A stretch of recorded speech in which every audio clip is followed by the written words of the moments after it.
just to know the people that have come through here, doctors, lawyers,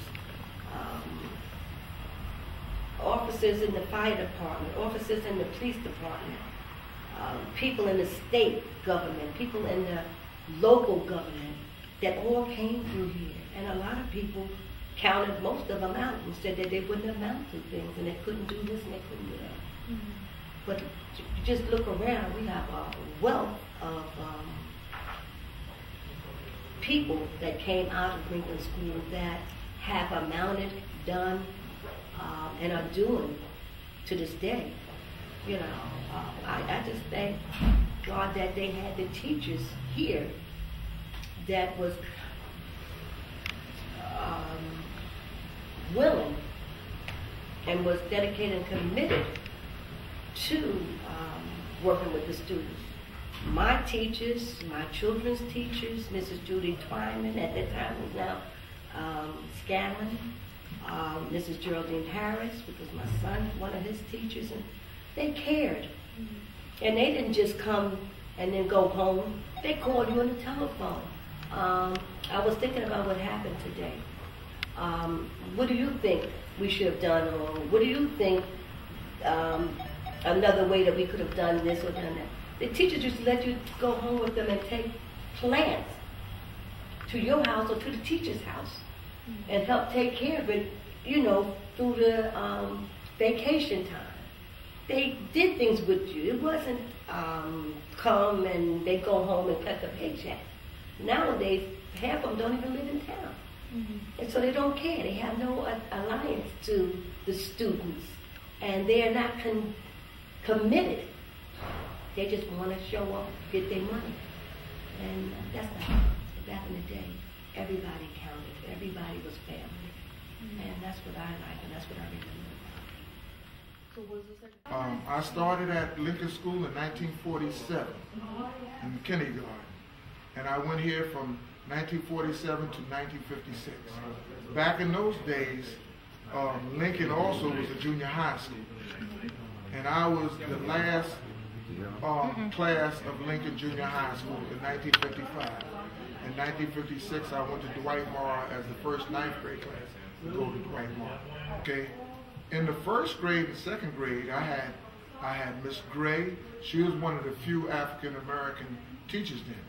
She was my first grade teacher.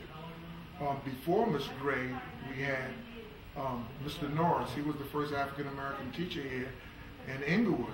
And then Dr. Leroy McLeod was the second. And Miss Llewellyn just passed away last year. She was the first African American woman.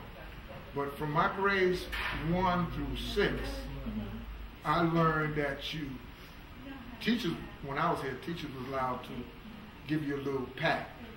And it was more than a pat. Because I know I was really bad. I used to get a beating in school. My neighbor used to beat me, and then my grandmother used to beat me. That's the way it was. But we had respect for our teachers, and we didn't talk back to them if we did. I remember my 6th grade teacher was Miss Hitchcock. Did she have a strong influence? Miss Hitchcock, and let me see what year that was. I think that was 1952 or 53. And I still remember the song that she taught us. She taught us a Spanish song. Esta song, mamitas, que cantar, barredabi. I still remember that from then. So, and we had another 6th grade teacher, was Mrs. Jackson. She became Mrs. Benz, and she taught also at the middle school. She's an African American teacher, great influence. And Mrs. Fowler. We had 3 African American women teachers, and we only had 1 African American male teacher, and that was Dr. McLeod. When I went to Lincoln School, it was 99% African American. Oh, beautiful, more spacious skies, forever waves of grain, for purple mountain majesties above the fruited plain. America, America, God shed His grace on thee, and